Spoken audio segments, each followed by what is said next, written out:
டீக்கு டெக்டோலிஸ் கிராண்டிஸ் சொல்லுவாங்க. ஏசியாவிலேயே உயரமான கண்ணாடிகள் கொண்ட தேக்கு எங்க இருக்குன்னு சொல்லி பசுமை பூமி ஆராய்ச்சி செய்ததுல நம்ம இந்தியாவில், அதுவும் கேரளாவில் மலப்புரம் டிஸ்ட்ரிக்ட்ல, தமிழ்நாட்டில் உள்ள ஒவ்வொரு தேக்கு சாகுபடி செய்யற விவசாயிகள் தெரிந்து கொள்ளக்கூடிய விஷயம் நிலம்பூர் தேக்கினுடைய முக்கியத்துவம். வணக்கம். தேக்கு அதை நீங்க எக்ஸ்போர்ட் பண்ணிட்டு இருக்கீங்க. என் பேரு சம்வேல். உங்க பேர் ஐயா? கோவிந்தாஸ் முஜீப் சார். இப்ப இந்த இடம் பெருமை என்ன? நூற்றாண்டுகளா இங்க இந்த மரம் வியாபாரம் நடத்திட்டு இப்ப வந்து செகண்ட் வேர்ல்டு வார்ல எல்லாம் நம்ம இங்க இந்த மரம் தான் ஏத்தி நம்ம ரோல்ஸ் ரோய்ஸ் காரொക്കെ இல்லையா, அதுக்கெல்லாம் டாஷ்போர்டர் எல்லாம் பண்றது நிலம்பூர் தேக்கு தான். இதுல கொஞ்சம் கோல்டு கண்டென்ட்ல இருந்தாலும் அதுக்கு தான் கோல்டன் தேக்குன்னு சொல்லுவாங்க. தேக்கு இங்க உலகத்துல எல்லாமே எல்லா இடத்திலும் இருக்கு.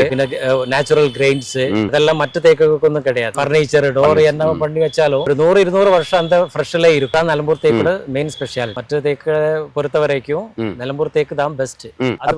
நிலம்பூருக்கு பெருமை தேக்குனால. தேக்கு